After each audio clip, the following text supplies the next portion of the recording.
लेक्चरमध्ये एखाद्या बघा आपण जो पण एखादा लॉ बघितला एखाद्या किंवा ज्याचं अंडरस्टँडिंग बघितलं एखाद्या त्यामधलं एखाद्या एका कॉन्स्टंटची टर्म एखाद्या आपण काय डिफाईन करायला स्टार्ट करतोय. बरं एखाद्या कुठला लॉ बघितला होता आपण रेडिओ ॲक्टिव्ह डिके लॉ आणि त्यामधले एखादा constant that is the decay constant which is represented by lambda. बरं एखाद्या लॅम्बडाचं ॲनालिसिस करायला स्टार्ट करतोय. कसं ते बघायला स्टार्ट करून आपल्याला लॉ आठवता येईल एखाद्या काय लॉ एखाद्या that is rate of change of amount of substance with respect to time dn/dt is equal to काय म्हटलं होतं एखाद्या that is minus lambda into n. मग एखाद्या याच्यामध्ये काय आपल्याला लॅम्बडाची व्हॅल्यू एखाद्या डिफाईन करायला स्टार्ट करायचं आहे. कोणाची व्हॅल्यू लॅम्बडाची व्हॅल्यू रिअरेंज करून घेऊ एखाद्या काय येईल बघा रिअरेंज केल्यानंतर lambda is equal to minus dn/dt divide by n. So this is the lambda. बरं एखाद्या आता काय ते सांगायला स्टार्ट करूच. बरं एखाद्या this total is the numerator this the denominator. हा काय एखाद्या न्यूमरेटरचा पार्ट आहे एखाद्या हा काय डिनॉमिनेटरचा पार्ट आहे. याचं इम्प्लाइज मिनिंग काय एखाद्या मी डीके कॉन्स्टंटला एखाद्या काय रेशोच्या फॉर्मॅटमध्ये डिफाईन करू शकतो. रेशोच्या फॉर्मॅटमध्ये म्हणजेच काय म्हणतात एखाद्या decay constant is the ratio of decay constant is the ratio of दोन क्वांटिटी. पहिलं काय dn/dt dn/dtचा अर्थ काय एखाद्या that is rate of change of amount of substance with respect to time. Rate of change of amount of substance with respect to time divide by काय एखाद्या n that is the amount of substance present at that time. म्हणजेच एखाद्या मी असं म्हणू शकतो का एखाद्या decay constant is defined as the ratio of amount of substance decay म्हणजे एखाद्या काय गेली आहे amount of substance decay per unit time to the amount of substance present at that time. किंवा एखाद्याला थोडं आणखी वेगळ्या फॉर्मॅटमध्ये एखाद्या मेन्शन केलं जातं. याला एकतर रेट ऑफ डिके म्हणू शकताय तुम्ही रेट ऑफ डिके किंवा एखाद्याला डिकेला एखाद्या एक आणखी एक सिमिलर वर्ड वापरला जातो that is called as the disintegration. काय म्हटलं जातं एखाद्या डिसइंटिग्रेशन. थोडं एखाद्या मॅथवाल्यांना एखाद्या थोडं आणखी समजायला इझी होईल. इंटिग्रेशन एखाद्या अर्थात सगळ्यांनीच लक्षात ठेवा इंटिग्रेशनचा अर्थ काय एखाद्या एकत्र करणे. डिसइंटिग्रेशन म्हणजे काय एखाद्या त्याची उलटी प्रोसेस जे एकत्र येत एखाद्या काय बाहेर पडायला स्टार्ट होतील. म्हणजेच काय म्हणतो एखाद्या decay constant is defined as the ratio of rate of disintegration to the amount of substance present at that time. तर ऑब्वियसली एखाद्या हा रेशो एखाद्या काय करून देतो एखाद्या डीके कॉन्स्टंट एखाद्या अंडरस्टँडिंग आपल्याला देतो एखाद्या. तर त्याच्यावर एखाद्या व्यवस्थित कॉन्सन्ट्रेशन असू द्या. याची डेफिनेशन वगैरे तुम्हाला सांगता येईल. अर्थात डेफिनेशनपेक्षा एखाद्या महत्त्वाचं काय अंडरस्टँडिंग हा रेशो आहे न्यूमरेटरची quantity that is rate of decay. अर्थात निगेटिव्ह साईन एखाद्या ऑब्वियस आपल्याला माहिती आहे काय एखाद्या rate of decay continuously goes on decreasing किंवा एखाद्या दुसरी अंडरस्टँडिंग काय amount of substance continuously goes on decreasing. n is not the original amount of एखाद्या n is the amount of substance present at that time t. अर्थात हे झालं एखाद्या regular analysis. आता एखाद्या काय करायला स्टार्ट करायचं आपल्याला लॅम्बडाच्या एखाद्या व्हॅल्यूवरनं एखाद्या त्याचं फिजिकल मिनिंग काढायला स्टार्ट करायचं. तर त्याचं फिजिकल मिनिंग काढण्यासाठी आपण डीके लॉचं एखाद्या जे पण आपल्याकडे एक्सप्रेशन आलं होतं एखाद्या फायनल एक्सप्रेशन तिथनं आपण स्टार्ट करणार. आठवतं का एखाद्या आपल्याकडं डीके लॉचं एखाद्या फायनल एक्सप्रेशन काय आलं होतं n is equal to n0 into e raised to power minus lambda t. आठवतं का एखाद्या n is the amount of substance present at time t, n0 is the initial amount of substance, lambda is the decay constant, t is the काय म्हणतात एखाद्या time.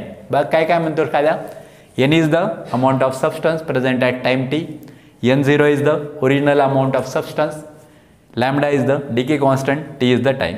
याच्यामध्ये एखाद्या थोडं modify करतो एखाद्या मी काय मॉडिफाय करतो एखाद्या त्याच्यावर कॉन्सन्ट्रेशन असू द्या. बघा एखाद्या काय मेन्शन करतो एखाद्या when t is equal to t that is the time instant when t is equal to 1/λ.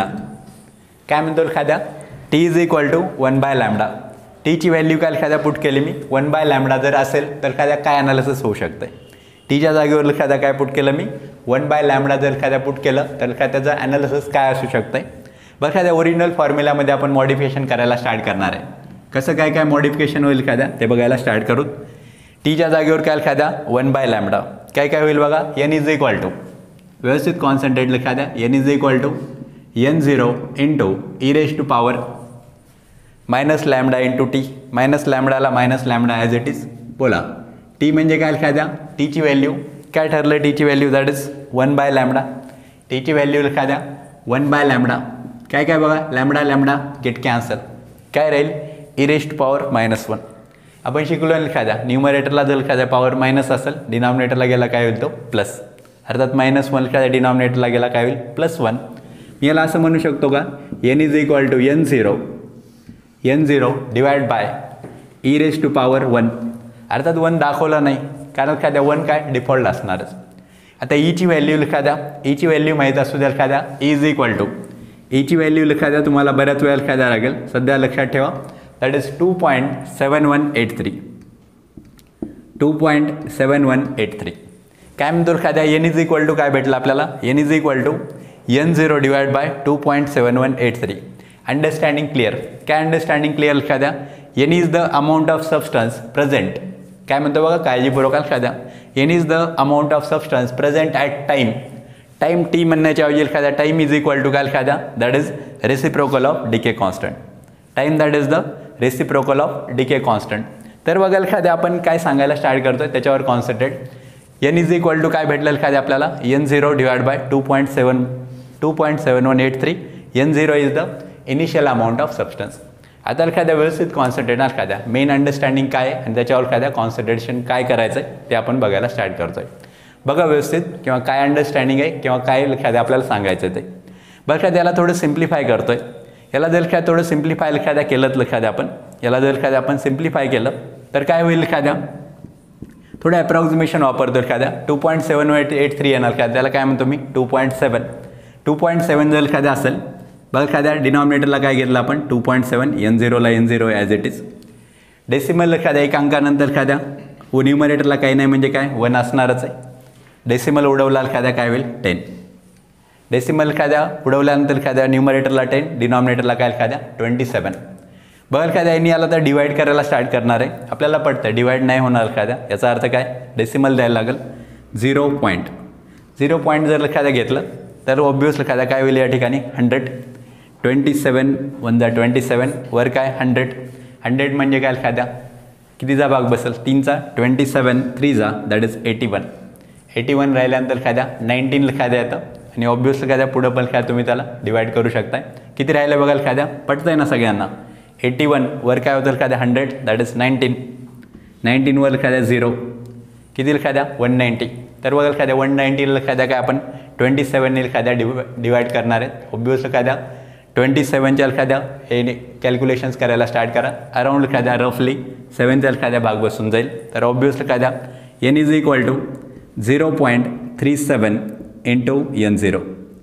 आणि जर एखाद्या फिजिकल अंडरस्टँडिंग खूप महत्त्वाचं आहे एखाद्या याच्यावर एखाद्या व्यवस्थित कॉन्सन्ट्रेट. हे कॅल्क्युलेशन्स ठीक आहे एखाद्या कॅल्क्युलेशन एखाद्या तुमच्या पद्धतीने एखाद्या करून घ्या. याची व्हॅल्यू एखाद्या 0.37 येते. याचा अर्थ काय एखाद्या काय म्हणतो एखाद्याचा अर्थ काय एखाद्या ते याच्यावर कॉन्सन्ट्रेट करूत आपण. n is equal to 0.37 n0. याचा अर्थ काय अमाऊंट ऑफ सबस्टन्स किती राहील एखाद्या 0.37 of initial amount of substance. काय म्हणतो एखाद्या किती अमाऊंट शिल्लक आहे एखाद्या 0.37. बरं एखाद्या 0.37ला एखाद्या मला असं लिहिता येईल का बघा पडतंय का सगळ्यांना. n इज इक्वल टू हे 0.7 आलं एखाद्या त्याला मी असं लिहू शकतोय का कसं बघा 37% पटतंय का बघा एखाद्या 37% कसं एखाद्या ऑब्वियस एखाद्या याला काय एखाद्या मल्टिप्लाइड बाय 100 केलं त्याचं कन्वर्जन कशामध्ये होईल एखाद्या पर्सेंटेजमध्ये. काही जणांना जर एखाद्या पटत नसेल की सेमच आहे तर एखाद्या पर्सेंटचा अर्थ काय डिवाइड बाय 100. 37 डिवाइड बाय 100 काय होईल दॅट इज 0.37. याचा अर्थ एखाद्या काय n is equal to 37% of n0. आता याचं मेन अंडरस्टँडिंग कडे होतं एखाद्या 37% ऑफ n0 याचा अर्थ काय एखाद्या 37% अमाऊंट काय एखाद्या शिल्लक आहे. 37% अमाऊंट एखाद्या शिल्लक आहे कधी एखाद्या ज्यावेळेस टाईम काय होतं एखाद्या 1/λ. आणि याचं अंडरस्टँडिंग काय एखाद्या की ज्यावेळेस एखाद्या काय म्हणतोय किती टाईममध्ये एखाद्या that is reciprocal of decay constant. Time इन्स्टंटची व्हॅल्यू काय असेल एखाद्या रेसिप्रोकल ऑफ डिके कॉन्स्टंट जर असेल एखाद्या तर तेवढ्या टाईममध्ये काय एखाद्या 37% of initial amount of substance. Total amount of substance आहे एखाद्या त्यातली काय एखाद्या 37% एखाद्या काय म्हणतोय रिमेन राहतीये. 37% रिमेन राहतील एखाद्या याचा अर्थ काय एखाद्या 37% एखाद्या रिमेन राहते. याचा अर्थ काय एखाद्या 67% of amount of initial substance is decade. म्हणजेच काय एखाद्या होती 67% म्हणजे एखाद्या 1 किलो जर असेल ना, 1 किलो त्याला काय 1000 ग्रॅम असेल एखाद्या, तर 670 ग्रॅम काय एखाद्या डिके होऊन जाईल आणि किती राहील एखाद्या 370 ग्रॅम एखाद्या राहून जाईल. काही जणांना तर एखाद्या 1000 हे जर एखाद्या येत नसेल ना 100 करून 100 ग्रॅम जर असेल एखाद्या 67 ग्रॅम काय एखाद्या निघून जाईल एखाद्या आणि काय एखाद्या फक्त 37 ग्रॅम एवढी अमाऊंट काय शिल्लक राहील. तर काय that is the physical significance of decay constant. तर ऑब्व्हियसली एखाद्या सगळ्यांना या गोष्टी लक्षात आलेल्या असतील. इथनं एखाद्या 2 गोष्टी समजून घ्यायच्यात. पहिलं काय एखाद्या obviously this is the definition that is lambda is equal to -dn/dt divide by n. याच्यामध्ये एक नवीन कन्सेप्ट बघितली दॅट इज द डिसइंटिग्रेशन. डिकेलाच एक similar word that is the disintegration. त्यानंतर एखाद्या अंडरस्टँडिंग काय एखाद्या ऑब्व्हियस टीची व्हॅल्यू एखाद्या 1/λ ठेवली दॅट इज 1/डिके कॉन्स्टंट. तर एखाद्या आपल्याला रिलेशन काय भेटलं आहे n is equal to 0.37 n0. याच्यामध्ये ईची व्हॅल्यूबद्दल पण एखाद्या अंडरस्टँडिंग दॅट इज 2.7183. याचं फिजिकल सिग्निफिकन्स बघितलं 0.37 मीन्स 37%. याचा अर्थ पण एखाद्या क्लिअर केला. 37% अमाऊंट काय एखाद्या शिल्लक आहे. याचा अर्थ काय 67% अमाऊंट काय एखाद्या डिके झालेली असेल आणि ते कधी एखाद्या ज्यावेळेस टाईमची व्हॅल्यू काय असेल 1/डिके कॉन्स्टंट. तर ऑब्व्हियसली काय त्याच्यावर व्यवस्थित कॉन्सन्ट्रेशन असू द्या. आपण एखाद्या ही टर्म क्लिअर केली तर बघा एखाद्या बोर्डवर जे पण आहे ते व्यवस्थित लिहायला स्टार्ट करा. व्हिडिओ पॉज करा, लिहून घ्या. आपण नेक्स्ट कन्सेप्टला स्टार्ट करतो एखाद्या that is the half life period. बरं एखाद्या पहिली गोष्ट 2 गोष्टी बघणार एखाद्या आपण की काय पहिली गोष्ट तर ही की एखाद्या हाफ लाईफ पिरियडची एखाद्या गरज का पडली आणि एखाद्या what is mean by half life period. तर पहिल्यांदा एखाद्या आपण त्याच्याकडे जाऊ एखाद्या की गरज का पडली एखाद्या हाफ लाईफ पिरियडची. बरं एखाद्या आपल्याकडे फॉर्म्युला आहे n is equal to n0 e⁻ λ × t. आणि आपण एखाद्याचा ग्राफ पण बघितला एखादा कायच्या वर्षात एखादा amount of substance present with respect to time. आणि एखाद्या त्याच्यामध्ये बघितलं एखाद्या सुरुवातीला एखाद्या काय सडन एखाद्या डिक्रीज होत होतील एखाद्या अमाऊंट ऑफ सबस्टन्स, पण एखाद्या ती काय 0 होत नव्हती एखाद्या. जसं पुढं जाईल एखाद्या तसं काय एखाद्या जो रेट एखाद्या आहे डिक्रीज होण्याचा अमाऊंट ऑफ सबस्टन्स एखाद्या तो काय एखाद्या कमी होत होता. याचा अर्थ एखाद्या क्लिअर झालं एखाद्या आपण की एखाद्या टोटल अमाऊंट ऑफ सबस्टन्स जर एखाद्या काय डिसइंटिग्रेट व्हायची असेल किंवा एखाद्या डिके व्हायचं असेल तर टाईम एखाद्या किती लागेल that is infinite time required. म्हणजे याचा अर्थ काय एखाद्या कुठला पण एखाद्या सबस्टन्स असू द्या एखाद्या त्याच्या काय लाईफ पिरियड काढताच येत नाही. म्हणजे एखाद्या त्याचा लाईफ पिरियड म्हणजे काय एखाद्या सगळीच्या सगळी अमाऊंट एखाद्या काय डिसइंटिग्रेट होण्यासाठी किती टाईम लागेल एखाद्या हा लाईफ पिरियड एखाद्या आपल्याला काढता येत नाही. म्हणून एखाद्या काय क्लिअर झालं एखाद्या की आपल्याला काय हाफ लाईफ पिरियड डिफाईन करायला लागेल. तर एखाद्या आपण एक जनरल कन्सेप्टने स्टार्ट करू एखाद्या की what is mean by half life period. बरं एखाद्या आणि ते आपल्याला एखाद्या परसेप्शन हाफ लाईफ पिरियडचं आणि इकडचं अंडरस्टँडिंगमध्ये एखाद्या काय चेंज आहे ते बघायला स्टार्ट करू. आता थोडं इमॅजिन करू एखाद्या की समजा एखाद्या आपला जो लाईफ पिरियड आहे म्हणजे एखाद्या आपण काय म्हणू की आपलं जे लाईफ आहे एखाद्या की आपण किती वर्ष जगणार आहेत. तर एखाद्या आपण समजा आपण म्हणू की काय 50 इयर्स जगणार आहेत. काय जण म्हणतात नाही का कमी होत आहे वगैरे, तर एखाद्या ठीक आहे नाही थोडं वाढवलं एखाद्या 60 इयर्स वगैरे जगणार आहेत असं कन्सिडर करून. 60 इयर्स काय एखाद्या आपलं टोटल लाईफ. याचा अर्थ हाफ लाईफ किती असेल एखाद्या ऑब्व्हियस 60चा half that is the 30 years. पण एखाद्या हे रेग्युलर फॉर्मॅटमध्ये झालं एखाद्या की काय हे जर एखाद्या टोटल जर आपण 60 इयर्स जर जगणार असो एखाद्या तर ऑब्व्हियस त्याचा हाफ लाईफ काय असेल एखाद्या 30 इयर्स. याला एखाद्या एक जनरलाइज याच्यामध्ये इकडं मात्र एखाद्या वेगळं अंडरस्टँडिंग असतं आणि वेगळं अंडरस्टँडिंग काय एखाद्या याच्यावर कॉन्सन्ट्रेट करतोय. बरं एखाद्या हाफ लाईफ पिरियड एखाद्या न्यूक्लिअर सबस्टन्सचं एखाद्या अंडरस्टँडिंग काय एखाद्या हाफ लाईफ पिरियड म्हणजे असं नाही एखाद्या की एखाद्या टोटल टाईमचा हाफ. काय एखाद्या टोटल टाईमचा जर हाफ असेल एखाद्या तर ऑब्व्हियसली एखाद्या खूप प्रॉब्लेम्स होतील. आपण काय म्हणतोय सगळीच्या सगळी एखाद्या अमाऊंट ऑफ सबस्टन्स डिसइंटिग्रेट होण्यासाठी किती टाईम लागतो इन्फायनाईट. त्याचं हाफ जरी केलं एखाद्या तर ऑब्व्हियस हे माहिती आहे एखाद्या असलं टॅलेंट लावतात काही जण पोरं एखाद्या नाही का ∞/2 that is equal to 0.5 infinity वगैरे. तर असलं काही नसतं एखाद्या ∞/2 that is also not define. त्याची पण एखाद्या व्हॅल्यू काय इन्फायनाईटच असणार. याचा अर्थ काय एखाद्या की आपण जी हाफ लाईफ पिरियड बघतोय ते तसं नाही एखाद्या. मग कसं आहे एखाद्या तर आता एखाद्या व्यवस्थित कॉन्सन्ट्रेट. हाफ लाईफ पिरियडचा अर्थ काय एखाद्या अमाऊंट ऑफ सबस्टन्स काय म्हणतो एखाद्या टोटल अमाऊंट ऑफ सबस्टन्स काय एखाद्या n0 आहे. आपल्याला माहिती आहे एखाद्या टोटल अमाऊंट ऑफ सबस्टन्सला काय एखाद्या n0 आहे. त्यातली half amount of substance disintegrate होण्यासाठी लागलेला टाईम. काय म्हणतो एखाद्या इनिशियल अमाऊंट ऑफ सबस्टन्स काय एखाद्या N0 त्यातली काय एखाद्या N0/2 amount of substance decay होण्यासाठी N0/2 amount of substance decay होण्यासाठी जो टाईम लागतो that time is called as the half life period. याचा अर्थ एखाद्या एवढाच की काय लक्षात द्या काय इनिशियल अमाऊंटमधली काय हाफ अमाऊंट एखाद्या बाहेर पडण्यासाठी जो टाईम लागतो that is called as the half life period. ज्यांना एखाद्या आणखी पण समजलं नाही त्यांना एकदम क्लिअर करतो. एक कन्सिडर करू एखाद्या इनिशियल अमाऊंट ऑफ सबस्टन्स आपल्याकडे काय 100 ग्रॅम आहे 100 ग्रॅम आहे तर त्यातली एखाद्या 50 ग्रॅम त्यातली एखाद्या काय 50 ग्रॅम डिके होण्यासाठी त्यातली काय एखाद्या 50 ग्रॅम डिके होण्यासाठी जो टाईम लागतो 50 ग्रॅम एखाद्या डिके होण्यासाठी जो टाईम लागतो that time is called as the half life period. त्या टाईमला एखाद्या काय म्हटलं जातं हाफ लाईफ पिरियड. आणि ऑब्व्हियसली एखाद्या आता काय आपल्याला ॲनालिसिस करायला स्टार्ट करायचं आहे. अंडरस्टँडिंग क्लिअर झाली. काय म्हणतो एखाद्या the time required to disintegrate half amount of initial substance. इनिशियलच्या एखाद्या काय हाफ अमाऊंट एखाद्या डिके होण्यासाठी जो टाईम लागतो that time is called as the half life period which is represented by capital T. आणि आपल्याला एखाद्या ऑब्व्हियसली एखाद्या तीच अंडरस्टँडिंग बघायला स्टार्ट करायचं आहे. तर एखाद्या त्या अंडरस्टँडिंगमध्ये एखाद्या काय काय बघणार आहे ते जेव्हा एखाद्या कॉन्सन्ट्रेशन असू द्या. काय बघा कॉन्सन्ट्रेशन की आपल्याला एखाद्या ते फॉर्म्युला सांगायचं आहे किंवा एखाद्या फॉर्म्युला मॉडिफाय करायचा आहे हाफ लाईफ पिरियडसाठी. तर काय होईल बघा व्यवस्थित लक्ष द्यायला स्टार्ट करा.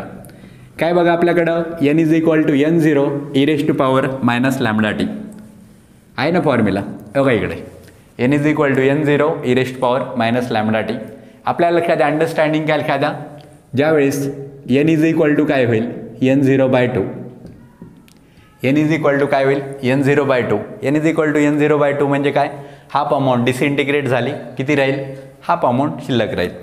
आणि हे किती टाईममध्ये होतं ज्या टाईममध्ये होतं त्या टाईमला काय म्हणतो आपण that time is called as the capital T that is the half life period जो आपण आत्ता डिफाईन केला.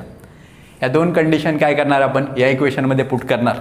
Nच्या ठिकाणी बोला Nच्या ठिकाणी काय पुट करायचं आहे N is equal to N0/2 आणि स्मॉल डीच्या ठिकाणी कॅपिटल T. तर काय होईल एखाद्या बघायला स्टार्ट करू व्यवस्थित लक्षात द्या.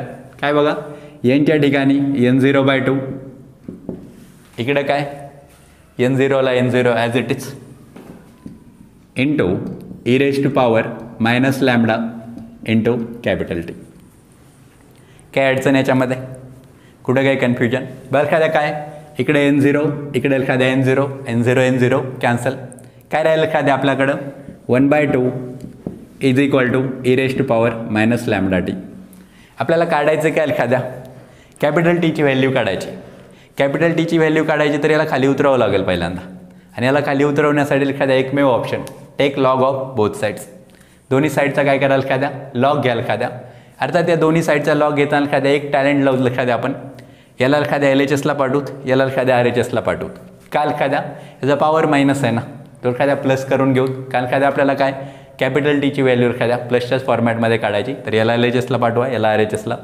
पॉवर मायनसचा एखाद्या काय होईल इट बिकम्स प्लस 2 एखाद्या डिव्हिजनचं इकडं मल्टिप्लिकेशनमध्ये. दोन्ही साईडचा लॉग घ्यायला स्टार्ट करू. काय होईल बघा दोन्ही साईडचा लॉग घेतला तर that is log of e⁻⁻T is equal to log of 2. आता एखाद्या मेन अंडरस्टँडिंगवर एखाद्या कॉन्सन्ट्रेट करतोय. हे शिकलो एखाद्या आपण लॉग E याचा बेस पण काय एखाद्या E हे एखाद्या λT इकडे मल्टिप्लिकेशनमध्ये येऊन जाईल. लॉग ऑफ a⁻b असेल एखाद्या तर काय त्याला हा जो पॉवर आहे इकडं मल्टिप्लिकेशनमध्ये येऊन जातो. लॉगचा एखाद्या व्हॅल्यू आणि बेससारखं असेल तर त्याची व्हॅल्यू काय 1. याचा अर्थ काय एखाद्या लॉग E उडून जाईल हे λT इकडं मल्टिप्लिकेशनमध्ये येऊन जाईल. काय येईल बघा that is λT is equal to काय log 2. आणि log 2ची व्हॅल्यू लक्षात असू द्या. बरं एखाद्या काही जण नाही का सजेशन घेऊन येतात सर लॉग टेबलमध्ये ही व्हॅल्यू दिसायली तुम्ही दुसरंच दिले तर एखाद्या लक्षात द्या ते एकदा क्लिअर करतोय. काय एखाद्या log 2 येण्याचा बेस काय तर ऑब्व्हियसली एखाद्या याचा बेस काय एखाद्या E आहे. याचा बेस काय एखाद्या E आहे आणि log of 2 to the base E याची व्हॅल्यू एखाद्या किती येते माहीत असू द्या. याची व्हॅल्यू दॅट इज 0.693 आणि ही व्हॅल्यू लॉग टेबलमध्ये भेटत नाही. लॉग टेबलमधल्या एखाद्याच्या व्हॅल्यू आहेत एखाद्या त्याचा बेस काय असतो 10.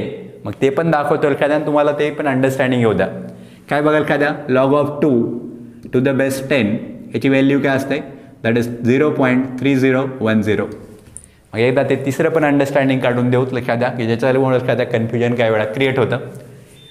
Log of e to the base 2 आणि काय लक्षात द्या log of 2 to the base 10 यांच्यामधला एखादा फरक काय लक्षात द्या. तर सिम्पल एखादा log of 2 to the base e काढायचं असेल किंवा एखादा कुठलं पण बेस e असताना जर व्हॅल्यू काढायची असेल एखादा तर बेस 10 मधली जी व्हॅल्यू आहे त्याला काय करा 2.303 मल्टिप्लाय करा.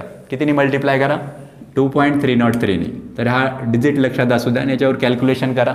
तुमच्याकडनं अपेक्षित आहे कसं आलं असेल का त्याच्यावर विचार करणे. सांगितलं आहे मात्र clear. Log of 2 to the base e कुठला पण असू द्या एखादा बेस ईचं कन्वर्जन जर बेस 10मध्ये करायचं असेल उलटं सांगतो बेस 10चं कन्वर्जन जर बेस ईमध्ये करायचं असेल बेस 10चं कन्वर्जन बेस ईमध्ये करायचं असेल तर कितीनी मल्टिप्लाय करायला लागेल मल्टिप्लायड बाय 2.303. ऑब्वियसली काय द्या आपल्या अर्थात आपल्याकडे डायरेक्ट बेस ई आहे त्याची आपण डायरेक्ट व्हॅल्यू लिहितो आहे दॅट इज 0.693. 0.693. आपल्याकडे काय period that is half life period काढायचा आपल्याला. Capital T is equal to 0.693 divide by lambda. आणि एकदम सिम्पल फॉर्म्युला लक्षात द्या काय लक्षात द्या हाफ लाईफ पिरियडचा फॉर्म्युला भेटला आपल्याला that is 0.693 lambda. Lambda is called as the decay constant. म्हणजे बघा एखादा एकदम सिम्पल फॉर्म्युला याच्यामध्ये एखाद्या व्हॅल्यू पुट करणार आणि डायरेक्ट आपण आन्सर काढून घेणार. अर्थात एखाद्या याच्यावर ज्यावेळेस प्रॉब्लेम्स विचारले जातात याच्यावर एखाद्या प्रॉब्लेम्स विचारले जातात मग ते एक्झाम कुठलीही असेल नीट असेल CET असेल किंवा JEE असेल तर ऑब्वियसली एखाद्या खूप अंडरस्टँडिंग ओरिएंटेड एखाद्या प्रॉब्लेम्स असतात तर ते प्रॉब्लेम्स कसे सोडवायचे एखाद्या ते पण आपण बघायला स्टार्ट करतो आहे. पण त्याच्या अगोदर एखाद्या हे जे एखाद्या एक्सप्रेशन बघितलं आपण त्याचं डेरिवेशन एखाद्या क्लिअर असू द्या आणि हे डेरिवेशन लिहायला स्टार्ट करा. त्याच्यामध्ये एखाद्या काय काय पहिल्यांदा एखाद्या obvious that is the definition of half life period आणि दुसरं काय एखाद्या derivation of half life period. त्याच्यामध्ये एखाद्या अंडरस्टँडिंग ओरिएंटेड एखाद्या क्वेश्चन्स कसे विचारले जातील ते आपण बघायला स्टार्ट करू. तोपर्यंत व्हिडिओ पॉज करा आणि व्यवस्थित लिहून घ्या. तर याच्यावर एखाद्या जे प्रॉब्लेम्स विचारले जातील एखाद्या त्यातलं एखाद्या फिजिकल सिग्निफिकन्स सांगायला स्टार्ट करतो आहे.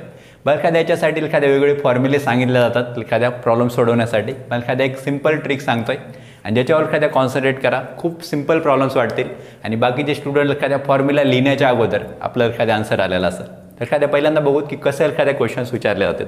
तर व्यवस्थित लक्ष द्यायला स्टार्ट करा बोर्डकडं.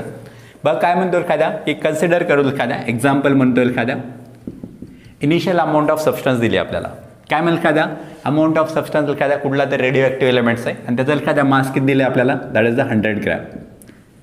100 ग्रॅम एखाद्या मास आहे आणि आपण एखाद्या तो जो एलिमेंट आहे एखाद्याचा हाफ लाईफ पिरियड दिला आहे आपल्याला त्याचा काय एखाद्या हाफ लाईफ पिरियड दिला आहे दॅट इज हाफ लाईफ पिरियडची व्हॅल्यू एखाद्या कन्सिडर करू दॅट इज 2 आवर्स.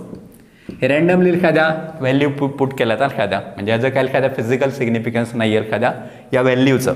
हां ह्याच्या पुढं जे सांगतोय मात्र एखाद्या टोटल फिजिकल सिग्निफिकन्स आहे आणि त्याच्यावर एखाद्या खूप जास्त कॉन्सन्ट्रेट.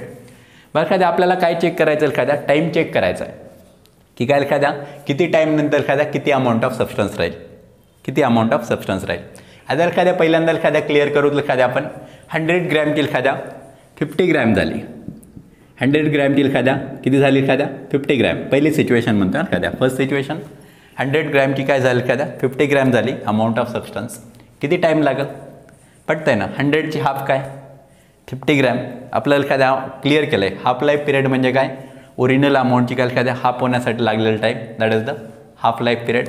म्हणजेच एखाद्या काय किती टाईम लागेल त्याच्यासाठी 2 आवर्स. म्हणजे एखाद्या आपल्याला काय क्वेश्चन्स विचारले जातात एकतर टाईम दिला जाईल आणि काय विचारलं जाईल अमाऊंट ऑफ सबस्टन्स किंवा अमाऊंट ऑफ सबस्टन्स दिली जाईल आणि काय विचारलं जाईल किती टाईम असेल. म्हणजे क्लिअर झालं एखाद्या की 2 तासामध्ये एखाद्या काय म्हटलं आहे 100 ग्रॅमची एखाद्या काय 50 ग्रॅम झाली. आता एखाद्या आपण पुढं चालणार. चला नेक्स्ट 25 ग्रॅम 25 ग्रॅम एखाद्या होण्यासाठी किती टाईम लागेल. आता एखाद्या पहिल्याला विसरून जाणे इथून पुढं सुरुवात. 50ची एखाद्या काय झाली 25 म्हणजे काय एखाद्या 50ची हाफच आहे ना. याचा अर्थ काय एखाद्या किती टाईम लागला असेल that is half life period. Half life period म्हणजे किती half life period that is 2 hours. अगोदरच टाईम किती झाला होता 2 आवर. आता एखाद्या आणखी 2 आवर्स याचा अर्थ काय एखाद्या आफ्टर 4 आवर्स आफ्टर एखाद्या काय होईल 4 आवर्स काय होईल एखाद्या अमाऊंट ऑफ सबस्टन्स किती रिमेन असेल एखाद्या that is 25 gram. Amount of substance remain 25 grams. बोला त्यानंतर आफ्टर 6 आवर्स आफ्टर 6 आवर्स काय होईल एखाद्या आणखी हाफ होईल 25चा half that is the 12.5 gram 12.5 gram. त्यानंतर काय द्या आणखी 2 तासानंतर काय द्या काय होईल that is T is equal to 8 hours. T is equal to 8 hours. याची काय द्या आणखी हाफ होईल 12.5 12.5चे half that is 6 and 1/4 that is 6.25 gram that is 6.25 gram. एवढी काय एखाद्या अमाऊंट ऑफ सबस्टन्स शिल्लक राहील. आता बघा एखाद्या याच्यामध्ये क्वेश्चन्स एखाद्या कसे विचारले जातात. ओरिजिनल अमाऊंट ऑफ सबस्टन्स दिली जाते, हाफ लाईफ पिरियड दिला जातो आणि विचारलं जातं एखाद्या आफ्टर अर्थात एखाद्या ते जे आकडा देतात एखाद्या किंवा जो डिजिट देतात तो काय एखाद्या multiple of half life period असतो. एखाद्या डायरेक्ट विचारलं जाईल after 8 hours what is the amount of substance remain.